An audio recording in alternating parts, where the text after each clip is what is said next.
அருட்பெருஞ்சோதி அருட்பெருஞ்சோதி தனிப்பெரும் கருணை அருட்பெருஞ்சோதி. எல்லா உயிர்களும் இன்புற்று வாழ்க, வள்ளல் மலரடி வாழ்க வாழ்க, கொல்லா விரதம் கோல எல்லாம் ஓங்குக, நல்லோர் நினைத்த நலம் பெறுக, நன்றி நினைத்த எல்லோரும் வாழ்க இசைந்து. உலக மக்களே, அறிவார்ந்த அன்பர்களே, ஆண்மநேய ஒருமைப்பாடுடைய அன்பர்களே, நமது இறைவன் வல்லற்பமானவர்கள் அருளிய திருவெட்பாவில் 3ஆம் திருமுறையில் பதிகம் 7 இன்ப புகழ்ச்சி என்ற பதிகத்தில் இருக்கின்ற பாடலுடைய விளக்கங்களை பார்த்து கொண்டிருக்கிறோம். இன்ப புகழ்ச்சி மொத்தம் 10 பாடல்களை கொண்டது. நேற்று 1வது பாடலை நாம் பார்த்தோம். இன்று 2வது பாடலுடைய விளக்கத்தை நாம் பார்க்க போகிறோம். இந்த பாடலை பார்ப்பதற்கு முன்னால் ஒரு சிறிய முன்னுரை.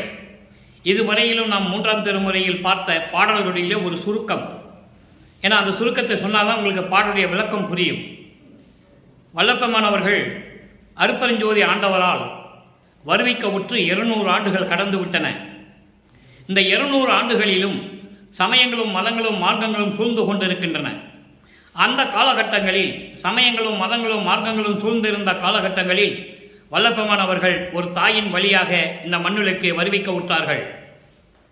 அருட்பெருஞ்சோதி ஆண்டவர் தன் மகனை சமரச சுத்த சன்மார்க்கம் உலக மக்களுக்கு தெரிவிப்பதற்காக வருவிக்க செய்தார்.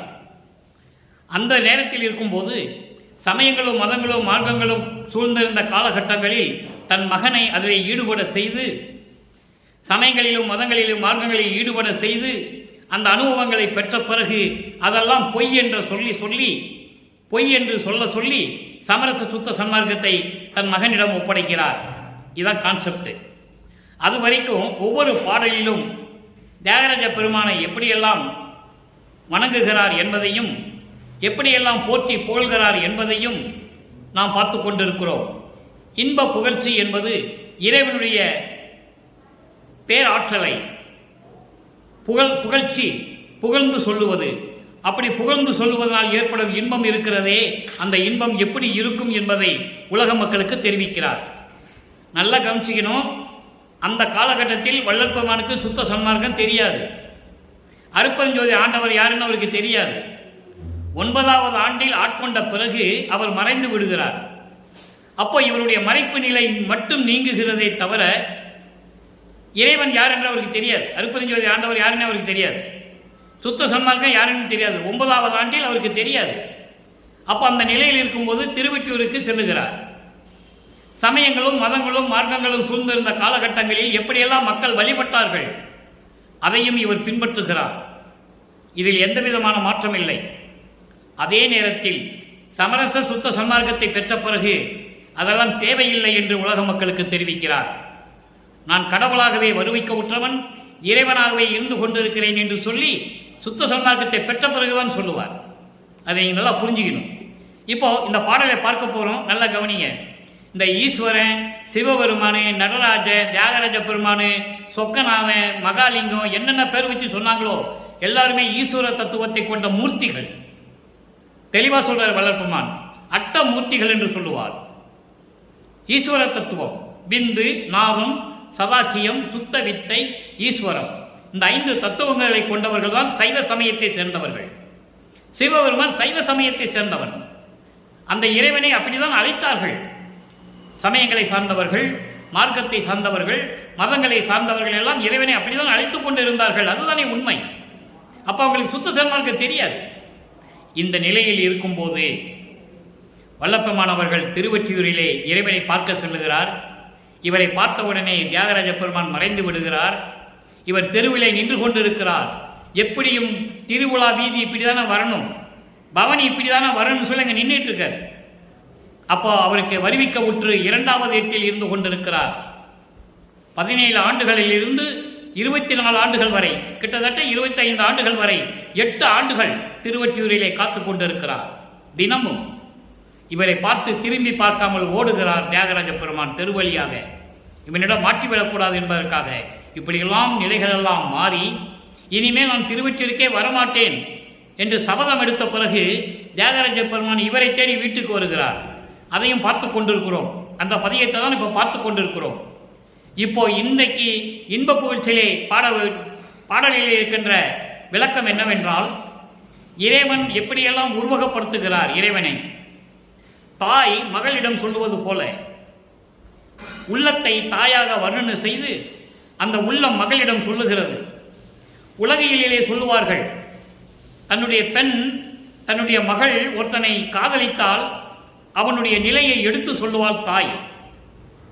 அதே போன்று இங்கே உள்ளத்தை தாயாக வர்ணனை செய்து மனம் எப்படி சொல்லுகிறது, மகளிடம் எப்படி சொல்லுகிறது என்பது போல இந்த பாடலை நமக்கு அருளியிருக்கிறார்கள். அதை பார்த்து கொண்டிருக்கிறோம். அந்த வகையில் இன்று பார்க்க வேண்டிய பாடல் இரண்டாவது பாடல், இன்ப புகழ்ச்சி, 3ஆம் திருமுறை, பதிகம் 7. பித்தர் என்னும் பிறங்க நின்றார், பித்தர் என்னும் பிறங்க நின்றார், பேயோடு ஆடி பரிவு கொண்டார், பௌரி கொண்டார். பௌரி என்பது ஒரு வகையான நடனம், ஒரு வகையான கூத்து. அந்த காலத்திலே பௌரி என்று ஒரு கூத்து இருந்தது. அதை சொல்லுகிறார் இங்கே. பித்தர் என்னும் பிறங்க நின்றார், பேயோடு ஆடி பௌரி கொண்டார், பத்தர் நமக்கு பணி செய்வார், பணியே பணியா பறிவுற்றார், சித்தர் திருவார் திருவுற்றியினார், தியாகர் என்று உன் கலை கவர்ந்த எத்தரன்றோ, மகளே நீ ஏதுக்கு அவரை விளைந்தனையே. இது தாய் மகளிடம் சொல்லுகிறாள். தாய் என்பது உள்ளம், மகள் என்பது வளர்ப்பமானவர்கள். உலக மக்களுக்கு தெரிவிக்கிறார். தாய் மகளை பார்த்து சொல்லுகிறாள், பித்தர் என்று பேரெடுத்தவன், பித்தர் என்று பேரெடுத்து நின்றவன், பேயோடு மயான கரையிலே சுடுகாட்டிலே பேய்களோடு நின்று கொண்டு பௌரி நடனம் ஆடிக்கொண்டிருந்தவன். பௌரி என்பது ஒரு வகையான கூத்து, அது ஒரு நடனம். அந்த மாதிரி நடனம் ஆடிக்கொண்டார். பக்தர்களுக்கு பணி செய்வார், பணியே பணியா பறிவுற்றார். பாம்புகளை கழுத்திலே அணிந்து கொண்டவன், அவன் ஒரு சித்தன், திருவொற்றியிலே வாருகின்றவன் தியாகராஜன். அவன் அன்று ஒரு நாள் உனது மேலாடையை பறித்து கொண்டு சென்ற எத்தனவன். ஒரு பாடலில் இரங்கல் மாலையிலே 3வது பதியத்திலே இரங்கல் மாலையிலே பாடலிலே சொல்லுவார், நான் தெருவிலே நின்று கொண்டிருந்த போது தியாகராஜ பெருமான் என்னை பார்க்காமல் திரும்பி பார்க்காமல் ஓடும்போது கையை எட்டி பிடித்து எனது மேலாடையை பறித்து கொண்டு சென்றான் என்று சொல்லுவார். அதை இங்கு ஒரு வரியில் சொல்லுகிறார். உன் ஆடையை கவர்ந்து சென்ற எத்தனவன், அவனை எப்படி நீ விரும்புகிறாய், எதை நம்பி நீ விரும்பினாய், அவன் எப்படி உன்னை காப்பாற்றுவான், அவன் எப்படி உன்னை வைத்து வாழ்வான். உலகியலிலே தாய் எப்படி மகளுக்கு சொல்லுவாள், அதுபோல உள்ளம் இவரை பார்த்து சொல்லுகிறது. அவன் இப்படிப்பட்ட எத்தனவன், பாம்பை கழுத்தில் கொண்டவன், தியாகராஜ பெருமான் திருவொற்றியிலே இருக்கின்றவன், பேய்களோடு சேர்ந்து கூத்து பௌரி என்ற ஒரு கூத்தாடி கொண்டிருக்கின்றவன். அவன் எப்படி உன்னை காப்பாற்றப் போகிறான், எதை நம்பி அவனை நீ விரும்பினாய் என்று இந்த பாடலை நமக்கு அருளியிருக்கிறார்கள். இதை உலக மக்களுக்கு சொல்வது போல இந்த பாடலை நமக்கு அருளியிருக்கிறார்கள். இந்த பாடலில் வருகின்ற பதவுரை, அதன் பின் தெளிவுரை. பதவுரை பாருங்க. அதாவது பித்தர் என்னும் பிறங்க நின்றார், பித்தர் என்று பேர் விளங்கும்படி நின்று கொண்டிருக்கிறான் இறைவன், திருவொற்றியில் இருக்கின்ற தியாகராஜ பெருமான். பௌரி என்பது கூத்து, பாம்புகளை கழுத்திலே அணிந்து கொண்டவன், அவன் உனது மேலாடையை பறித்து கொண்டு சென்ற எத்தனவன். அப்படிப்பட்டவனை மகளே நீ எதுக்காக அவனை விரும்பினாய், எதை நம்பி விரும்பினாய், எப்படி உன்னை காப்பாற்றுவான் என்று சொல்லி நீ நம்புகிறாய் என்று சொல்லி இந்த பாடலை நமக்கு அருளியிருக்கிறார்கள். இதனுடைய பூரணமான விளக்கம் 6ஆம் திருமுறையில் உண்டு. 1ஆம் திருமுறையிலிருந்து 4ஆம் திருமுறை இருக்கின்ற 2392 பாடல்களுக்கு 6ஆம் திருமுறையிலே 2592 பாடல்களிலே விளக்கம் உண்டு. அதுதான் பதிகம் வாரியாக நாம் பார்த்து கொண்டிருக்கிறோம். இப்போ இந்த பாடலுடைய பொருள் உங்களுக்கு புரிஞ்சிருச்சு. இறைவனை உருவகப்படுத்தி எப்படி புகழ்ந்து சொல்லுகிறார்கள். அதே இறைவன் தாய் சொல்லுகிறார், மனசு சொல்லுகிறது மகளை பார்த்து, தாய் பார்த்து மகளை சொல்லுகிறாள், எப்படி நீ அவனை விரும்பினாய், எதுக்காக அவனை விரும்பினாய், எப்படி உன்னை காப்பாற்றுவான் என்று சொல்லி ஒரு தாய் மகளிடம் சொல்லுவது போல. ஏனென்றால் இவன் இதுவரைக்கும் அருளை கொடுக்கவில்லை. சமயங்களிலும் மதங்களிலும் மார்க்கங்களிலும் சூழ்ந்திருந்து கொண்டு வல்லப்பமானவர்கள் இவ்வளவு முயன்றும் அருளை கொடுக்கவில்லை. அதனால் தான் உள்ளம் சொல்லுகிறது, உள்ளத்தை தாயாக வர்ணனை செய்து சொல்லுகிறார், வேற ஒன்றும் இல்லை.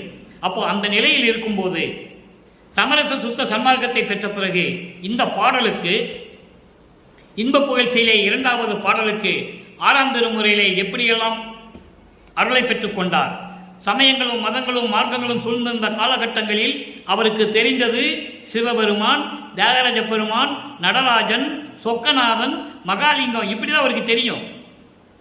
கழுத்தில் பாம்பு கடிஞ்சவர், தலையில் கங்கையை வச்சவர், கொன்றை மலரை சடையில் சூழ்ந்தவர், இப்படி தான் அவருக்கு தெரியும். அருட்பெருஞ்சோதி அவருக்கு தெரியாது. அதை நீங்கள் நல்லா புரிஞ்சுக்கணும்.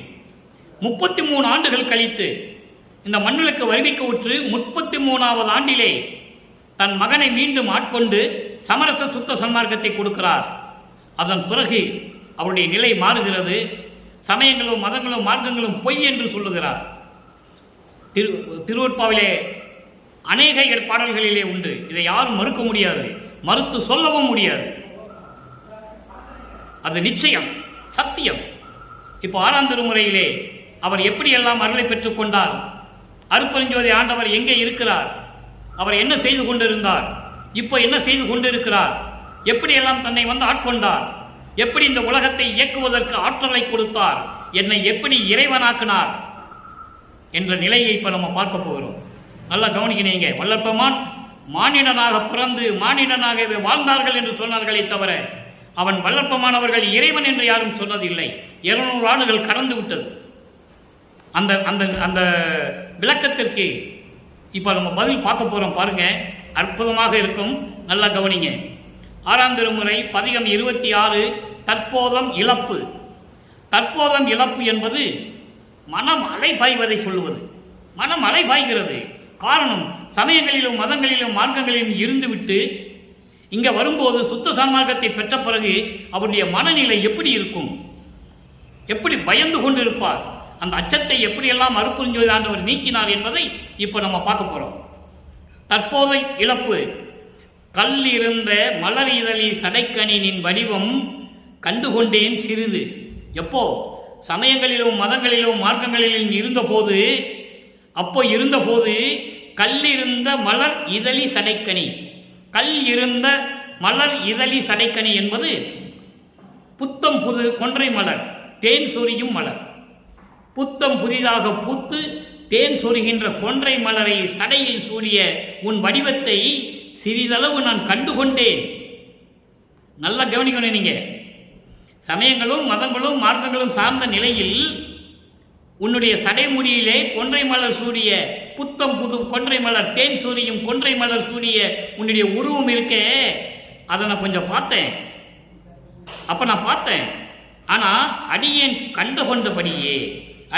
கண்டுகொண்டபடியே நல்லிருந்த வண்ணம் இன்னும் கண்டு கண்டு கழித்தே நாடு அறியாது இருப்பம் என்று நினைந்து ஒரு சார்.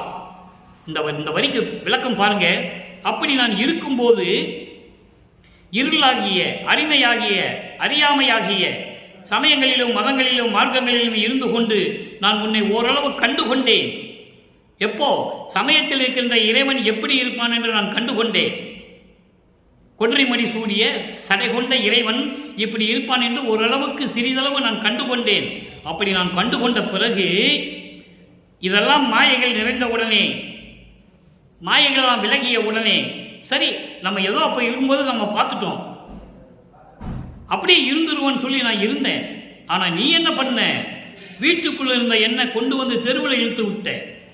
எவ்வளோ அற்புதமாக சொல்கிறார் பாருங்க. இதெல்லாம் சொல்லும்போது அப்படியே உடம்பு புல்லரிக்கும். இப்படிப்பட்ட ஒரு நிலை திருவொற்பாவிலே இருப்பதை உலக மக்களுக்கு இதுவரைக்கும் யாரும் சொன்னதில்லை. நீ சமயங்களிலும் மதங்களிலும் மார்க்கங்களிலும் நீ இருக்க செய்த போது நீ எப்படி உருவத்தோடு இருந்தன்னு நான் அப்போ பார்த்துட்டேன். ஆனால் சரி நம்ம பார்த்துட்டோம், இதோட நம்ம விட்டுருவோம், உலகத்துக்கு யாருக்கு நம்ம சொல்ல வேண்டாம்னு நான் நினச்சிக்கிட்டு இருந்தேன். ஆனால் உலகத்துக்கு யாருக்கும் தெரியாதபடி நம்ம இருந்துருவோம் அப்படின்னு நான் நினச்சிக்கிட்டு இருந்தேன். ஆனால் நீ என்ன பண்ண? வீட்டுக்குள்ளே இருந்த என்னை தூக்கிட்டு வந்து தெருவில் இழுத்து போட்டு, எவ்வளோ அற்புதமாக சொல்கிறார் பாருங்க. உள்ளே இருந்த என்னை தெருவில் இழுத்து விடுத்தது. யாருக்கும் தெரியாமல் நம்ம அமைதியாக இருந்துருவோம், வெளியே நம்ம சொல்ல வேண்டாம். ஏன்னா நம்ம சமயங்களிலும் மதங்களிலும் மார்க்கங்களிலும் இருந்து வந்துட்டோம். அப்போ இவனை பார்த்துட்டோம். அப்போ இதை பார்த்ததே உலக மக்களுக்கு நம்ம சொல்ல வேண்டாம், நம்ம இப்படியோ நிம்மதியாக இருந்துருவோம், யாருக்கு தெரியாமல் இருந்த எண்ணெய், வீட்டுக்குள்ளே இருந்த எண்ணெய் என்னை தூக்கி போட்டு தெருவில் இழுத்து விட்டு வேடிக்கை காட்டுகிறாய். இழுத்து விட்டதுதான் உன் செயலோ? நீ தானே இருக்க சொன்ன. சமயங்களிலும் மதங்களிலும் மார்க்கங்களிலும் இருடா மகனின் நீ இருக்க சொல்லிட்டு அப்பவும் எனக்கு காட்சி கொடுத்துட்டு மறைஞ்சிட்டு தெருவழியா ஓடிட்டு இதெல்லாம் நீ செஞ்ச. ஆனால் நான் என்ன நினைச்சேன், சரி உலக மக்களை யாருக்கு நம்ம வெளியே சொல்ல வேண்டாம்னு நான் நினைச்சேன். ஆனால் நான் வீட்டுக்குள்ளே இருந்த சும்மா இருந்த என்ன தெருவில் இழுத்து போட்டு தெருவில் கொண்டு வந்து விட்டுட்டியே, இது உன் செயலா? இது உன் செயலா? இல்லை பெரும் மாயையின் தான் செயலா? உன் செயலா மாயையின் செயலா எனக்கு தெரியலையே. எது இருந்தாலும் சரி, என்னை தெருவில் விட்டுட்ட. தெருவில் விட்டு போட்டு உலகம் பார்க்குற சிரிக்கிறபடி நீ என்ன செஞ்சிட்ட. இது யார் செயல்? உள்ளிருந்த வள்ளியிருந்த குணக்கடையேன் இதை நினைக்கும் தோறும். இதெல்லாம் உறுதி இல்லாத மனதோடு நான் இருந்தனே. வள்ளி இருந்த குணக்கடையேன். வள்ளி இருந்தேன்னா வலிமை இல்லாத, அதாவது ஒரு உறுதி இல்லாத மனத்தோடு இருந்தேன் நான். குணம்னா இங்கே உள்ளம், மனம், அதாவது அந்த உறுதி இல்லாத ஒரு வலிமை இல்லாத அந்த நிலையில் நான் இருந்தேன்னு சொல்கிறார். அதை நினைக்கும் போது மனம் ஆலை பாய்கின்றது. மனம் அலை பாய்கின்றது என்று சொல்லுகிறார். மனம் ஆலை பாய்வது கான் மன்றில் நடத்த அரசே. இங்கே இறைவன் என்ன சொல்றாரு? சத்தியஞான சபையில் இருக்கிற அருப்பெருஞ்சோதியை சொல்றார். சத்தியஞான சபையில் இருக்கிற அருப்பெருஞ்சோதியை சொல்றார், நீ சமயங்களிலும் மதங்களிலும் மார்க்கங்களிலும் நீ இருக்க சொன்ன. நான் இருந்தேன். அப்போ என்ன பண்ண? உன்னுடைய சடமுடியில கொன்றை மலர், தேன் சொரிகின்ற கொன்றை மலர்ல சூடி இருந்தது. ஓரளவு உன் வடிவம் இப்படிதான் இருக்கும்னு நான் நினைச்சேன். சரி, அது சமயங்களிலும் மதங்களிலும் மார்க்கங்களிலும் சார்ந்தவன், அப்படியே விட்டுலான்னு நினைச்சேன்.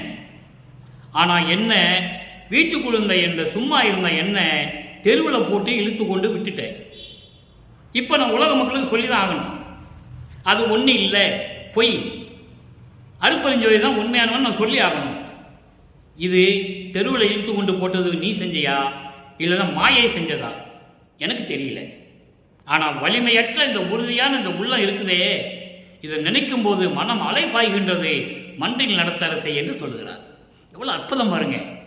யார் சொன்னது உண்டா? இந்த பிரபஞ்சம் தோன்றிய காலத்திலிருந்து எத்தனையோ முனிவர்கள், ரிஷிகள், எத்தனையோ பேர் தோன்றினார்கள். யாரும் சொன்னதில்லை, சொல்ல முடியாது. அவர்களெல்லாம் வருவிக்க உற்றவர்கள் இல்லை. அதாவது பிறந்தவர்கள், அவதரித்தவர்கள். பிறந்தவனும் அவதரிக்கின்றவனும் இறக்கக்கூடியவன், வருவிக்க உற்றவன், மரணமில்லா பெருவாழ்வில் இருந்து கொண்டு இறைநிலையில் இருக்கின்றவன். அந்த நிலையில் இருக்கின்றவர் நமது இறைவன் வல்லப்பமானவர்கள் என்பதை நீங்கள் புரிந்து கொள்ள வேண்டும். இந்த கருத்தை நான் பதிவு செய்ய கடமைப்பட்டிருக்கிறேன். அடுத்து பாருங்க, பதிகம் 28 அபயத்திறன். இப்படியெல்லாம் சொல்லிட்டார்ல. அப்போ எனக்கு அடைக்கல வேணும்னு கேட்கிற. நீ தான் சமயங்களையும் மதங்களையும் மார்க்கங்களையும் நீ இருக்க சொன்ன. என்னுடைய மறைப்பு நிலை நீக்கிற வரைக்கும் நான் அப்படிதான் இருந்தேன். திருவொற்றியூருக்கு போனேன். அங்கே ஏகப்பட்ட கூத்து நடந்தது. இப்போ சுத்த சன்மார்க்கத்தை கொடுத்துட்டேன், வான்னு சொல்லிட்டேன். நான் வந்துட்டேன். நான் சும்மா இருந்தவனே என்னை தெருவில் போட்டு இழுத்து விட்டு அசிங்கப்படுத்திட்டேன், அலங்கோலப்படுத்திட்டேன். இப்போ என் மனசு அலைபாயுது. நான் என்ன பண்ணுறது, நீ சொல்லு அப்படி சொல்லி அபயத்திறனில் 22வது பாடல். அங்கே 2வது பாடலுக்கு, இன்ப புகழ்ச்சியுடைய 2வது பாடலுக்கு இங்கே ஒரு நிலை. ஏன்னா அங்கே திருவொற்றியூரில் இருக்கின்றவன் தியாகராஜ பெருமான் உள்ளம் வேற சொல்லுது, நீ அவனை எதுக்கு விரும்பின, அவன் உன்னை காப்பாற்றுவானா, உன்னை ஏற்றுக்குவானா, இப்படியெல்லாம் என் மனசு வேற சொல்லுது. என் மனசு அலை பாயுது. எப்படி லிங்க் பண்ணுறாரு பாருங்க. 3ஆம் திருமுறையில் அந்த பாட்டுக்கு 6ஆம் திருமுறையில் எப்படி லிங்க் பண்ணுறாரு பாருங்க வல்லற்பெருமான். மனை அலை பாய்கிறது. அபயத்திறனில் பாருங்க, காணியே கருதும் கருத்தினை பிறருக்கு காட்டிடாது, அம்பு எல்லாம் அடங்கும் தூணியே என சார்ந்து இருந்தனன், சோற்று சுகத்தினால் சோம்பினேன், உதவா ஏனியே அணையேன், இறப்பவருக்கு இமியும் ஈந்திலே, ஈந்தவன் எனவே நானிலேன் உரைத்தேன், எனினும் உன்னையே நம்பினேன் கைவிடேல் எனையே. கெஞ்சிறார், என்னை வருவிக்க செய்தையே. ஒரு ஆதாய மார்க்கமாக கொண்டு வந்திருக்கலாம், இல்லை ஒரு கடலில் இருந்து கொண்டு வந்து ஒரு நீர் மூலமாக கொண்டு வந்திருக்கலாம், காட்டின் வழியாக கொண்டு வந்திருக்கலாம். என்னை ஒரு தாயின் கருவறையிலிருந்து வரவழைத்து ஏன் இப்படி என்னை துன்பப்படுத்துகிறாய் என்று கேட்கிறார். அற்புதமாக இருக்கும். மகாதேவ மலையிலே சொல்லுவார், உனக்கு என்ன இப்படியெல்லாம், என்ன ஏன் இப்படியெல்லாம் செஞ்ச அப்படின்னு கேட்பார். 87வது பாட்டில் கேட்பார், எம்பெருமான் என் விளையாட்டன் என் விளையாட்டன் சொல்கிறேன் நான் சொல்லி ஒரு பாடல் இருக்கு. அற்புதமாக இருக்கும். அப்போ இப்போ இந்த பாட்டினுடைய பொருள் பாருங்க, அதாவது அளவுக்கு அதிகமாக வசதியோடு இருக்க வேண்டும் என்று நான் எண்ணிய எண்ணமெல்லாம் பிறரிடம் காட்டாமல், எப்படியெல்லாம் இருக்க வேண்டும் என்று நான் நினைத்தேனோ அதை அந்த எண்ணத்தை பிறருக்கு காட்டிடாமல் அம்பு எல்லாம் அடங்கும் தூணியே என சார்ந்திருந்தேன். அம்பு எல்லாம் அடங்கும் தூணி என்பது நீங்க படத்தில் பார்த்துருப்பீங்க. வில்லு வச்சிருப்பாங்க, வில்லு அம்பை மாட்டி விடுவாங்க, பின்னால் அம்பு வச்ச கூடை ஒன்று இருக்கும். அம்புகள்லாம் வைக்கிற கூடை ஒன்று இதில் தொங்க விட்டுருப்பாங்க. அந்த கூடையிலிருந்து ஒரு அம்பு எடுத்து வில்லில் மாட்டி அனுப்புவாங்க. அதுதான் தூணி. அம்பு எல்லாம் அடங்கும் தூணி என்று இருந்தேன். எப்படி எப்படி சொல்றாரு பாருங்க அதை. அம்பெல்லாம் அடங்கும் தூணி போல இருந்தேன். அவ்வளவு உபயோகப்படாமல் இருந்தேன். அது எதுக்கு உபயோகப்படும்? அப்படி உபயோகப்படாமல் இருந்தேன். உணவு உண்டால் சுகமாக இருக்குமே என்று சோம்பலாகி திரிந்து கொண்டிருந்தேன். உணவு உண்டால் சுகமாக இருக்கும், அப்போ சுகம் வந்தால் சோம்பலாயிடுவேன். அப்படிதான் இருந்து கொண்டிருந்தேன். அதோடு மட்டுமல்ல, உடைந்த ஏணி போல இருந்தேன். உதவா ஏணி என்றால் ஏணி உடைஞ்சிச்சுன்னா என்ன ஆகும்? அந்த ஏணி மேலே ஏற முடியாது. சப்போஸ் ஒருவேளை ஏறிட்டோம்னா ஏறின பிறகு உடைஞ்சிச்சுன்னா இறங்க முடியாது. அப்போ அந்த ஏணி எதுக்கும் உதவாது. அது மாதிரி நான் யாருக்கும் உதவ முடியாத நிலையில் இருந்தேனே, யாருக்கும் உதவ முடியாத நிலையில் இருந்தேன் என்பதை உதவா ஏணி அணையேன், ஏணி போன்று இருந்தேன் என்று சொல்கிறார். யாருக்கும் உதவ முடியாத நிலையில் நான் இருக்கின்றேனே, ஏழை எளியவருக்கு சிறிதளவு கூட உதவி செய்ய முடியவில்லையே, இறப்பவருக்கு ஈந்திலேன். பாட்டில் சொல்றாங்கல்ல, இறப்பவருக்கு ஈந்திலேன். ஏழை எளியவர்களுக்கு, தானம் கேட்கின்றவர்களுக்கு, பிச்சை எடுக்கின்றவர்களுக்கு, பிச்சைக்காரர்களுக்கு என்னால் உதவ முடியவில்லையே. ஆனால் மற்றவர்களிடம் நான் அவர்களுக்கு உதவினேன் என்று சொல்லுவதில் கூட நான் வெட்கப்படவில்லை. எவ்வளவு அற்புதமாக சொல்றாங்க பாருங்க. ஈந்தனன் எனவே நானிலேன் உரைத்தேன். அந்த நிலையில் நான் இருந்து கொண்டிருக்கின்றேன். எனினும் உன்னையே நம்பினேன், என்னை கைவிடேன். தெளிவா சொல்றாரு. எனினும் உன்னையே நம்பினேன், கைவிடேல் என்னையே. காரணம், அங்கே விண்ணுலகத்திலிருந்து புறப்பட்டு வரும்போது நீ அங்கே எனக்கு என்ன சொன்ன? என் வழக்கு உரைத்ததற்கு இரு நிலத்து போல் வேடங்கட்டி இருக்கிக்கிறோ என்று சொல்லுவார். 1ஆம் திருமுறையிலே திருவருண் முறையீடிலே அந்த பாடல் வரும். எப்படி கொண்டு வரார் பாருங்க. மண்ணுலகத்துக்கு போக சொல்றாரு.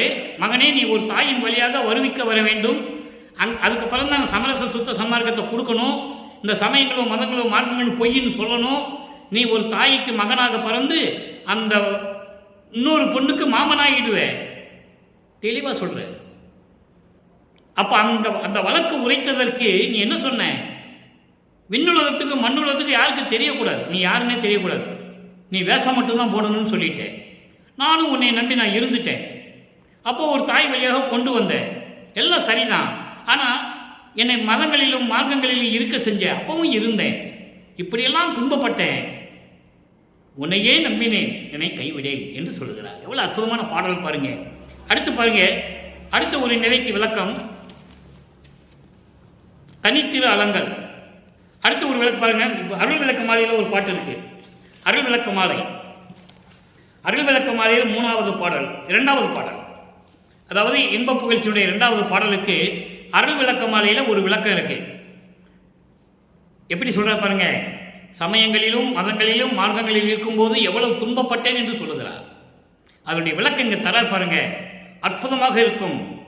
இது இறைவன் கொடுத்த விளக்கம். நீங்க எந்த டிக்ஷனரி எடுத்தாலும் சரி, எவ்வளவு தமிழில் PhD படித்தவங்க பண்ணாலும் சரி, இந்த பாடலுக்கு விளக்கம் தர முடியும். ஆனால் சமரச சுத்த சன்மார்க்கம் இறைவனுடைய விளக்கம் பாருங்க. கோடையிலே இலைப்பாரி கொள்ளும் வகை கிடைத்த குளிர் தருவே, தரும் நிழலே, நிழல் கனிந்த கனியே, ஓடையிலே ஊறுகின்ற தீஞ்சுவை தண்ணீரே, உகந்த தண்ணீரில் மலர்ந்த சுகந்தமன மலரே, மேடையிலே வீசுகின்ற மெல்லிய பூங்காற்றே, மென்காற்றில் விலை சுகமே, சுகத்தின் உறும் பயனே, ஆடையிலே என்னை மணந்த மணவாளா, பொதுவில் ஆடுகின்ற அரசே, என் அலங்கள் அணிந்து அருளே. இது பாடல். இந்த பாடலுக்கு உலகியல் விளக்கம் சொல்றேன். முதல்ல இந்த பாடலுக்கு உலகியல் விளக்கம் சொல்றேன், அப்புறம் சுத்த சன்மார்க்க விளக்கம். கோடையிலே, அதாவது நல்ல அக்னி நட்சத்திரத்தில் சித்திரை மாதம் வெயிலில் நடந்து போயிட்டு இருக்கோம். அப்போ எவ்வளவு நம்ம மனம் புண்படும், எவ்வளவு வேர்வோடும் உடம்பு தளர்ந்து போகும். அப்போ ஒரு மரத்தை பார்க்குறோம். அந்த மரத்து நிழலில் நிற்கும்போது எவ்வளோ சுகம் இருக்கும். வெயிலில் போயிட்டு இருக்கிறோம், அப்போ ஒரு மர நிழலில் நிற்கிறோம், அப்போது சுகமாக இருக்கும். அந்த நிழல் தருகின்ற சுகமே தனி சுகம். அப்போது அந்த சுகத்தில் பக்கத்தில் ஓடையில் ஊறுகின்ற தண்ணீர், கோடையில் எங்கே தண்ணி ஓடும், ஓடாது. அப்போ அந்த மணலை தோண்டணும், ஊற்று சுரக்கும். இது உலகையிலே உண்டு, நடைமுறையில் பார்த்துருக்குறோம். ஆற்று மணலில் தோண்டணும்னா தண்ணீர் சுரக்கும். அந்த தண்ணியை சாப்பிட்டா இனிப்பாக இருக்கும், தீன் சுவையாக இருக்கும். அப்படி தீன் சுவையே மேடையிலே வீசுகின்ற மெல்லிய பூங்காற்றே.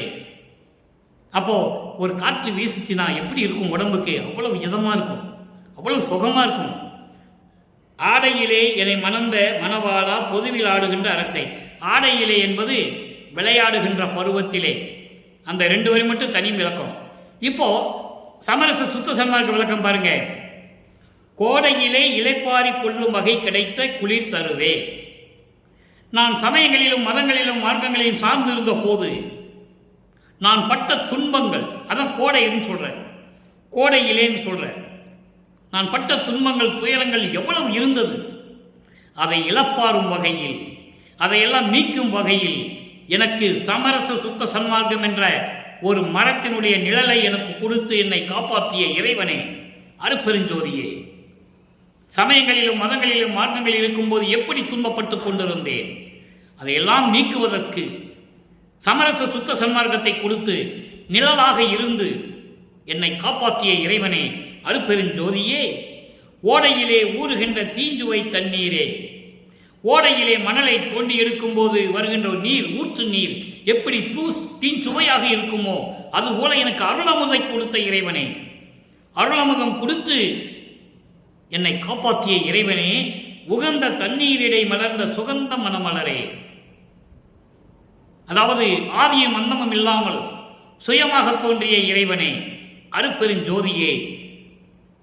மேடையிலே வீசுகின்ற மெல்லிய பூங்காற்றே, என் உள்ளத்திலே வீசுகின்ற எனது இறைவனே, என் உள்ளத்திலே கலந்து கொண்ட மெல்லிய பூங்காற்று, என் உள்ளத்திலே அருளோடு, அருளுடைய வலிமையோடு என் உள்ளத்திலே புகுந்து கொண்ட எனது இறைவனே, அந்த உள்ளத்தில் கலந்து கொண்ட பிறகு நான் பெற்ற சுகம் இருக்கிறதே, விலை சுகமே என்று சொல்லுகிறார். அப்படிப்பட்ட இறைவனே, சுகத்தில் ஊறும் பயனே, அந்த பேரின்பத்தில் எனக்கு கிடைத்த இறைவனே, நீ என் உள்ளத்திலே கலந்த பிறகு அதனுடைய பேரின்பம் என்ன என்பதை நான் புரிந்து கொண்டேன்.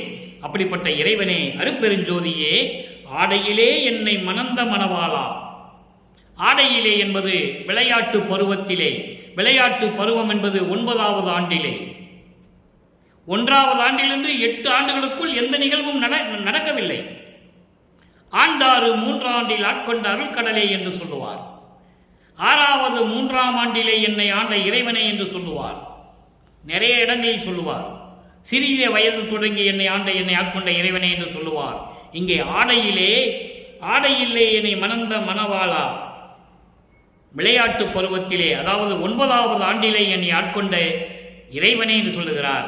மணவாளா என்று சொல்லுகிறார். மணவாளா என்பது ஆட்கொண்ட இறைவன் என்று பொருள். மணவாளா என்பது உலகியல் விளக்கம். மணவாளா என்பது கணவன். இங்கு அப்படி அல்ல. விளையாட்டு பருவத்திலே என்னை ஆட்கொண்ட, என் உள்ளத்தில் வந்து குடிகொண்ட எனது இறைவனே, அருட்பெருஞ்சோதியே, பொதுவில் ஆடுகின்ற அரசே, சத்திய ஞான சபையிலே அருளாட்சி செய்து கொண்டு அருளடனம் செய்து கொண்டிருக்கின்ற இறைவனே, நான் சொல்லுவ பாமாலையை ஏற்று, நான் சொல்லுகின்ற விண்ணப்பங்களை ஏற்று, நான் சொல்லுகின்ற முறையீடுகளை ஏற்று எனக்கு அருள வேண்டும் என்று சொல்லி இந்த பாடலை நமக்கு அருளியிருக்கிறார்கள். அடுத்த 4வது ஒரு விளக்கம், 3ஆம் திருமுறையிலே பார்த்த இன்ப புகழ்ச்சியினுடைய 2வது பாடலினுடைய 4வது விளக்கம் இது. தனித்திரு அலங்கள் பதிகம் 110. தனித்திரு அலங்கள் பதிகம் 110, 32வது பாடல். அங்கே இருக்கின்ற 2வது பாடலுக்கு 3ஆம் திருமுறையிலே 7வது பதிகம் இன்ப புகழ்ச்சி 2வது பாடலுக்கு 32வது பாடலுடைய முடிவான சுத்த சன்மார்க்க விளக்கம். ஏனென்றால் சமயங்களும் மதங்களும் மார்க்கங்களில் இருந்தார் என்று சொன்னார்களே தவிர சுத்த சன்மார்க்கத்தை பெற்ற பிறகு அவர் இறைவனானார் என்று யாரும் சொல்லவில்லை. பொதுப்படையாக பேசினார்கள், அது உண்மை. மருதூரிலே 5/10/1823 ராமையா பிள்ளைக்கும் சின்னம்மையாருக்கும் 5வது மகனாக பிறந்தார். சொன்னது உண்மை, பிறந்ததும் உண்மைதானே. ஆனால் உண்மையான நிலை இதை வல்லற்பமானே கூறுகிறார். நான் வருவிக்க உற்றவன் என்று சொல்லுகிறார். இறைவனாகவே நான் வருவிக்க உற்றவன் என்று சொல்லுகிறார். அதை நீங்கள் நல்லா புரிஞ்சுக்கணும். இப்போ பாருங்க, தனித்திரானங்களில் 32வது பாடல். உள்ளலேன் உடையார் உண்ணவும் வரியார் உருப்பசி உழந்து வெண்துயரால் வள்ளலே நெஞ்சம் வருந்தமும் படுமோ மற்றும் அதை நினைத்திடும் தோறும் எல்லலேன் உள்ளம் எரிகின்றது உடம்பும் எரிகின்றது என் செய்வேன் அந்தோ கொள்ளலேன் உணவும் தரிக்கிலேன் இந்த குறையெல்லாம் தவிர்த்து அருள் எந்தாய். எப்படி சொல்றார் பாருங்க. அதாவது என்னால் நினைச்சு கூட பார்க்க முடியல. உள்ளலேன் என்னால் நினைச்சு கூட பார்க்க முடியல. எப்படி? எதுக்கு? செல்வம் படைத்தவர்கள், வசதியானவர்கள், அறுசுவை உணவு உண்டு கொண்டிருக்கிறார்கள். இது ஒரு பக்கம். அதான் உள்ளலே உடையார் உண்ணவும் நினைத்து கூட என்னால் பார்க்க முடியவில்லை. செல்வந்தர்கள் அறுசுவை உணவு உண்டு மகிழ்ந்து கொண்டிருக்கிறார்கள். அதே நேரத்தில் வரியார் ஏழை மக்கள், ஏழை எளியவர்கள் பசி வந்தவுடனே அதிலே உழண்டு, பசியோடு உழண்டு கொடுமையான துயரங்களை எல்லாம் அனுபவித்துக் கொண்டிருக்கிறார்கள். நீங்காத துயரத்தினால் வாடிக்கொண்டிருக்கிறார்கள். வள்ளலே, இதெல்லாம் நினைக்கும் போது என் நெஞ்சம் எப்படி இருக்குது தெரியுமா? நெஞ்சம் வருந்தவும் படுமோ. அதுக்கு மேல நெஞ்சம் வருந்த கூட அடைய முடியவில்லையே, வருத்தம் கூட அடைய முடியவில்லை. அதுக்கு மேல பற்றி எரிகின்றது, உடம்பு எரிகின்றது, உள்ளம் எரிகின்றது. நான் இதை வேண்டும் என்று சொல்லவில்லை, பழி சொல்லவில்லை. அதான் சொல்றாரு, எல்லலேன் என்றால் நான் பழி சொல்லவில்லை, வேண்டுமென்றும் சொல்லவில்லை. உன் மீது நான் பழி சொல்லவில்லை, உன் மீது நான் வேண்டும் என்று குறை சொல்லவில்லை. ஆனால் இது நடந்து கொண்டிருக்கிறது, என்னால் நினைத்து கூட பார்க்க முடியவில்லை. செல்வந்தர்களும் பொருள் உடையவர்களும் வசதியானவர்களும் அறுசுவை உணவு உண்டு கொண்டிருந்த போது ஏழை எளிய மக்கள் பசியோடு உழந்து கொண்டு துயரங்களை அனுபவித்துக் கொண்டிருக்கிறார்களே, இதை என் நெஞ்சம் நினைக்கும் போது வருத்தப்படாமல் இருக்குமா? உன் மீது நான் பழி சொல்லவில்லை, நான் உன் மீது குறை சொல்லவில்லை. இருந்தாலும் என் உடம்பு எரிகின்றது, உள்ளம் எரிகின்றது. என் செய்வேன் அந்தோ. இந்த பிரபஞ்சம் தோன்றிய காலத்திலிருந்து யார் சொன்னது? எந்த முனிவனும் ரிஷியும் சொன்னதில்லை. அவங்களுக்கு தேவையான போய் மரத்துக்கடியில் உட்கார்ந்து தமம் இருப்போம். பத தலைவர்கள் யாராவது வந்து வரத்தை கொடுத்துட்டு போயிடுவாங்க. பிரம்மனோ திருமாலோ யாரோ இந்திரனோ யாரோ ஒரு ஆள் வந்து வரத்தை கொடுத்துட்டு போயிடுவாங்க. அவனுக்கு தேவையானதை கேட்பா கொடுத்துட்டு போயிடுவாங்க. உன் வரத்தை மெச்சினோம் அன்பரை, எனது பக்தனை உன் அன்பை மெச்சினோம், பக்தியை மெச்சினோம் சொல்லி அருளை கொடுத்துட்டு போயிடுவாங்க. அதனால என்ன விளைவு, யாருக்கு பயன்? ஆனால் வல்லற்பமான் நமது இறைவன் எப்படி அவருடைய தந்தையை பார்த்து கேட்கிறார். அருட்பெருஞ்சோதியை பாருங்க. இப்படியெல்லாம் உலகம் நடந்து கொண்டிருக்கிறதே, நான் என்ன செய்வேன்? இதெல்லாம் நினைக்கும் போது நான் உண்ண முடியுமா? என்னால் சகித்துக் கொள்ள முடியவில்லை. அந்தோ கொள்ளலேன் உணவும், நான் உண்ண முடியுமா? இப்படியெல்லாம் ஏழை எளியவர்கள் பசியோடு உழண்டு கொண்டிருக்கிறார்களே, நான் என்ன செய்வது? இதனுடைய விளைவுதான் தர்மசாலை அணையாடுப்பை ஏற்படுத்தி வல்லப்பமான் அவர்கள் தர்மசாலையை நடத்தியது என்பதை இங்கே நான் பதிவு செய்ய கடமைப்பட்டிருக்கிறேன். இதனுடைய விளைவு, இதனுடைய எண்ணம் பிரதிபலித்தது. அங்கே இறைவனே தர்மசாலையை உருவி, இறைவனே கஞ்சி காய்ச்சி உணவு பரிமாறி ஏழை எளியவர்களுக்கு கொடுத்தார் என்றால் இதை விட பெரிய பாக்கியம் என்ன இருக்க வேண்டியிருக்கிறது? சொல்லுங்க. யாருமே செய்ய முடியாது. எந்த இறைவனும் வந்து அடுப்பு பற்ற வச்சு சோறாக்கி மக்களுக்கு போட்டது இல்லை. தலையில் கிரீடம் வச்சுருந்தாங்க, கையில் ஆயுதம் வச்சுருந்தாங்க, உடம்பெல்லாம் நகை போட்டிருந்தாங்க, இப்படிதான் தெரிஞ்சுக்கிட்டு இருந்தாங்க. ஆனால் இறைவன் இந்த மண்ணுலைக்க வருவிக்க விட்டு பசியோடு இருக்கின்ற மக்களுக்கு தர்மசாலையை நிறுவி, அணையா அடுப்பை நிறுவி, எந்நேரமும் எரிந்து கொண்டிருக்கின்ற வகையில் சாப்பாடை உணவு பரிமாறி, உணவாக்கி உணவை பரிமாறினார்கள். இறைவனை பரிமாறினார்கள் என்றால் இதை விட பெரிய பாக்கியம் நமக்கு என்ன இருக்கிறது? அப்படி எனக்கு உணவு உண்ண பிடிக்குமா, நான் இதை சகித்து கொள்ள முடியாது, இந்த குறையெல்லாம் தீர்க்க வேண்டுமே, இந்த குறையெல்லாம் தீர்க்க வேண்டுமே, அதுக்கு அருள வேண்டும் நீ என் தாய் போன்று இருக்கின்ற இறைவனே, அருட்பெருஞ்சோதியே என்று சொல்லி இந்த பாடலை நமக்கு அருளியிருக்கிறார்கள். ஆக மதங்களும் சமயங்களும் மார்க்கங்கள் எல்லாம் விட்டுவிட்டு சுத்த சன்மார்க்கத்தை பெற்ற பிறகு இந்த நிலை வருகிறது. அடுத்து இறுதியாக மெய்யருள் வியப்பு என்ற ஒரு பதியத்திலே இறுதியான விளக்கம். மெய்யருள் வியப்பு 82வது பாடல். 3ஆம் பதிகத்திலே இன்பக்கிழவியினுடைய 2வது பாடலுக்கு இங்கே 82வது பாடலிலே விளக்கம். அங்கே எந்த அருளையும் பெற முடியாது. சும்மா வருவாங்க, போவாங்க, பார்ப்பாங்க, பேசுவாங்க, அவ்வளோதான், அதோட முடிஞ்சு போச்சு. தியாகராஜ பெருமாள் வீட்டுக்குள்ளே வருவார், அவர் பேசிக்குவாங்க, வேலை முடிஞ்சு போச்சு.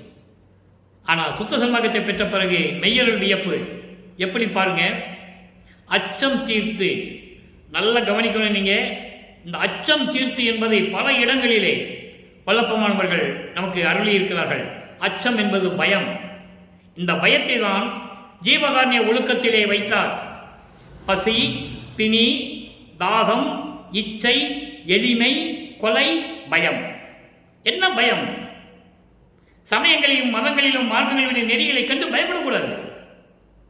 யார் சொன்னது? யாருமே சொல்லலையே. அந்த அச்சத்தை அந்த பயத்தை நீக்கி இவங்க சொல்லுவாங்க மரண பயம் சொல்லுவாங்க. மேடையில் பேசுறவங்கலாம் அச்சம்னா மரண பயம், அந்த பயத்தை மரண பயம் சொல்லுவாங்க. அதுக்கு இதுக்கு சம்பந்தமே இல்லை. அச்சம் என்றால் சமயங்களையும் மதங்களையும் மார்க்கங்களையும் விட்டு விட்டு வந்தால் ஏதாவது நடந்துருமோ, ஏதாகுமோ, என்ன ஆகுமோ. இவரே கேட்பார் ஒரு தடவை, ஒரு பாடல் இருக்கு. ஏதாகுமோ என்னாகுமோ என்று நினைத்தேன், இருந்தாலும் என்னை காப்பாற்றி விட்டாய் என்று சொல்லுவார். நான் மதங்களையும் மார்க்கங்களையும் சமயங்களையும் விட்டு விட்டு வரும்போது இது ஏதாகுமோ என்னாகுமோ என்று பயத்தோடு இருந்தேன், அதை நீக்கிவிட்டாய் என்று சொல்லுவார். அதை தான் இங்கே அச்சம் தீர்த்து என்று சொல்லுகிறார். அந்த அச்சங்களை எல்லாம் நீக்கி அதை தான் அதை ஜீவகாரியத்தில் கொண்டு வந்து வச்சாரு. சோறு போடுறது மட்டும் ஜீவகாரியம் அல்ல. பசியும் கொலையும் தவிர்ப்பது, பசி தவிர்த்தல், கொலை தவிர்த்தல் என்பது பரஜீவகாரணியம். மீதெல்லாம் அபரஜீவகாரணியம். அதுவும் ஜீவகாரணியம்தான். அதை எல்லாரும் மைண்டிலுமே, அதாவது பசிக்கு உணவு கொடுக்கறது முக்கியம், அது நம்ம இல்லைன்னு சொல்ல முடியாது, அதில் மாற்று கருத்து கிடையாது. அதே நேரத்தில் பிணியையும் நீக்க வேண்டும். தாகத்தை தீர்ப்பது பெரிய விஷயம் அல்ல. ஒரு கிளாஸ் ஒரு டம்ளரில் தண்ணி கொடுத்தா, ஒரு கிளாஸில் தண்ணி கொடுத்தா சரியாக போச்சு, அது ஒரு பெரிய விஷயமே கிடையாது. பிணியை நீக்க வேண்டும், அவனுடைய இச்சைகளை நீக்க வேண்டும். இச்சை என்பது அவன் மாளிகை கூட கோபுரம்லாம் கேட்க போகிறது இல்லை. உடுக்க ஏதாவது துணி கேட்பான், கிழிஞ்சு போச்சு உடுத்துக்கிறதுக்கு ஒரு துணி கேட்பான், தலைக்கு எண்ணெய் கேட்பான், அந்த துணியை துவைக்கிறதுக்கு ஒரு சோப்பு கேட்பான். வேற என்ன கேட்க போகிறாங்க? அதையும் செய்யணும், அதையும் செய்யணும். அதே மாதிரி சாப்பாடு போடும்போது நீ புலாலை விடணும்னு சொல்லணும், அதையும் செய்யணும். அப்போதான் ஜீவகாரணியம் பூர்த்தி ஆகும். ஜீவகாரணியம் பூர்த்தி ஆகும் நேரம் எதுன்னா, சாப்பாடு போடும்போது எல்லாருக்கையும் சொல்லணும், புலால் சாப்பிடக்கூடாதுப்பா, உயிரை கொல்லக்கூடாதுப்பா, இது ஜீவகாரணிய ஒழுக்கத்தில் நமது இறைவன் சொல்லியிருக்காரு அப்படின்னு சொல்லணும். சாலையை அமைத்து சபையை அமைத்து சோறு போடுவது முக்கியம்தான், நம்ம இல்லைன்னு சொல்ல முடியாது. அதே நேரத்தில் அங்கே சொல்லணும், வர்றவங்களுக்கு புலால் சாப்பிட்றத நிறுத்தணும், உயிர்களை கொலை செய்கிறத நிறுத்தணும். அதுக்கு தான் அவர் சோறு போட சொன்னார். சோறு சாப்பிட்றதுக்காக வருவான்ல, சும்மா வரமாட்டான். மைக்க பிடிச்சி பேசினா வரமாட்டான், சோறு போட்டால் வருவான். அப்போ சோறு போடும்போது அவனிடம் சொல்லணும், கொலையும் புலையும் தவிர்க்க வேண்டும் என்று சொல்ல வேண்டும். யாரும் சொல்லுவதில்லை. நானும் என்னுடைய அனுபவத்தில் பார்த்துட்டேன், யாருமே சொல்றதில்லை. சோறு போடுறாங்க, பசிக்கு சோறு போடுறாங்க, நம்ம உண்மை, அதை நம்ம இல்லைன்னு சொல்ல முடியாது. ஆனால் இதையும் செய்யணும், செய்தால்தான் ஜீவகாரணியம் பூர்த்தி ஆகும். அதனால தான் ஜீவகாரணியம் ஒழுக்கன்னு வச்சார். அப்போ பயத்தையும் போக்கணும். இதெல்லாம் பயப்படாதீங்கப்பா, வல்லப்பெருமான் சொல்லியிருக்காரு, இறைவன் சொல்லியிருக்காரு, நீங்கள் எதை பற்றி பயப்பட வேண்டியதில்லை, சுத்த சன்மார்க்கத்துக்கு நேராக வந்துடுங்க. அங்கங்கே கோயில்கள்லாம் போயிட்டு நீங்கள் வர வேண்டாம், நேராக வாங்க, வடலூருக்கு வந்துடுங்க, இதெல்லாம் விட்டுட்டு வாங்கன்னு சொல்லணும். அப்போதான் ஜீவகாரணியம் பூர்த்தியாகும். இது சூட்சமமான இறைவனுடைய விளக்கம் என்பதை இங்கே நான் பதிவு செய்ய கடமைப்பட்டிருக்கிறேன். அப்போ அடியேன் பிழைகள் அனைத்தும் அச்சம் தீர்த்து இங்கு என்னை ஆட்கொண்டாருளும் அமுதனே, அமுதம் போன்ற இறைவனே, அடியேன் பிழைகள் அனைத்தும் பொறுத்து. கீழே சொல்லிட்டாரா, அங்கே அச்சமும் சொன்னாரு, கீழே அடியேன் பிழைகள் அனைத்தும் பொறுத்து. என்ன பிழைகள் செய்தார்? சமயத்தில் இருந்தார், சமயங்களிலும் மதங்களிலும் மார்க்கங்களில் இருந்து கொண்டிருந்தார். அதான் அவர் செஞ்ச பிழை. அது தெரியாத பிழை. அப்போ அவருக்கு தெரியாது. அதனால் அந்த பிழைகள் எல்லாம் எனக்கு மன்னிக்க வேண்டும் என்று சொல்லுகிறார். பிழைகளை எல்லாம் மன்னித்து என் உள்ளத்திலே அமர்ந்து கொண்ட அமுதம் போன்ற இறைவனே, இச்சை யாவும் முடித்து கொடுத்து உள் இளங்கும் அமுதனே, என்னுடைய இச்சை யாவும் நான் என்னென்ன நினைத்தனோ, எப்படியெல்லாம் நினைத்தனோ அப்படியெல்லாம் எனக்கு முடித்து கொடுத்த இறைவனே, அமுதம் போன்ற இறைவனே என்று சொல்லுவார். எண்ணிய எண்ணமெல்லாம் அருளும் அருட்பெருஞ்சோதி என்று சொல்லுவார். அற்புதமாக இருக்கும்.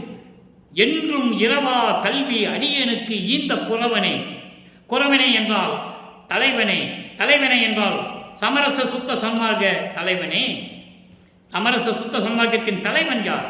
அருட்பெருஞ்சோதி. அந்த சமரச சுத்த சன்மார்க்கத்தின் குலமகன் யார்? வல்லற்பெருமான். ஒரே மகன். அருட்பெருஞ்சோதி ஆண்டவருக்கு ஒரே மகன் வல்லற்பெருமான் அவர்கள் என்பதை இங்கே நான் பதிவு செய்ய கடமைப்பட்டிருக்கிறேன். என்னாகுமோ ஏதாகுமோ என்று நினைத்து கொண்டிருந்த காலகட்டங்களில் எனது அச்சத்தை எல்லாம் நீக்கி, என்னுடைய பிழைகளை எல்லாம் நீக்கி என்னை ஆண்டு கொண்ட அமுதம் போன்ற இறைவனே, எனது எண்ணங்களை எல்லாம் முடித்து கொடுத்த எனது இறைவனே, என்றும் எக்காலத்திலும் எனக்கு இரவா கல்வி. இரவா கல்வி என்பது சாகா கல்வி. சாகா கல்வியை அடியேனுக்கு கொடுத்த தலைவனே என்று சொல்லுவார். அற்புதமாக இருக்கும். நாகாதிபனும் அயனும் ஆளும் நறுமுறுமெனவே இன்னமுதம் அளித்தாய் நானும் உண்டு துண்ணவே. அற்புதமாக இருக்கும். நானும் உண்டும் துண்ணவே சாகா கலையை பயிற்று தந்த தயவையே சாற்றலுக்கரிது. தெளிவாக சொல்லுவார்கள். அப்படிப்பட்ட சாகா கல்வியை எனக்கு கொடுத்து என்னை இறைவனாக்கிய எனது தந்தையே, எனது இறைவனே, எனது தலைவனே என்று சொல்லுவார். உடம்பில் கலந்து உள்ளத்தில் கலந்து என்னை இறைவா எறா நிலைநிலை ஏற்றிய இறைவனே என்று சொல்லுவார். எனவே அன்பர்களை இன்று பார்த்த பாடலுடைய விளக்கம் உங்களுக்கு புரிந்திருக்கும் என்று நான் கருதி இந்த வள்ளலார் ஊழியன் விடைபெறலாம் என்று இருக்கிறேன். எனவே அப்படிப்பட்ட சுத்த சன்மார்க்கத்திலே இணைந்து கொண்டு எந்த மார்க்கத்தையும் சார்ந்து வர வேண்டிய அவசியம் இல்லை. நேரடியாக வரலாம். அதான் வல்லப்பெருமான் சொல்றாரு. 200 ஆண்டுகளாகவே அங்கே இருந்துட்டு தான் வரணும்னு சொல்றதுக்குள்ள அவன் செத்து போவான். எப்படி சுத்த சன்மார்க்கத்துக்கு வர்றது? அதனால தான் சொல்றாரு, செத்தவர்களை எழுப்ப வேண்டும் என்று சொல்லுகிறார் வல்லப்பெருமானவர்கள். செத்தவர்கள்னா உயிர் போன குணங்களை எழுப்புறது இல்லை, சுத்த சன்மார்க்கத்துக்கு கொண்டு வரணும். அதான் உண்மை. அதுக்காக அவர் சொல்றாரு. ஆக எல்லாருமே சுத்த சன்மார்க்கத்தில் சேர்ந்து அகவலை ஏற்றி ஜோதி வழிபாடு செய்து அருட்பெருஞ்சோதி அருட்பெருஞ்சோதி தனிப்பெருங்கனை அருட்பெருஞ்சோதி மகாமந்திரத்தை உச்சரித்து இறைவனுடைய அருளையும் செல்வங்களையெல்லாம் பெற்றுக்கொண்டு நோயற்ற வாழ்வில் நீங்கள் நீடூழி வாழ வேண்டும் என்று இறைவனுடைய தயவாளையும் கருணையாலை வாழ்த்து விடைபெறுகிறேன். நன்றி, வணக்கம். இந்த வள்ளலார் ஊழியன். மீண்டும் நாளை சந்திப்போம். அருட்பெருஞ்சோதி அருட்பெருஞ்சோதி தனிப்பெரும் கருணை அருட்பெருஞ்சோதி.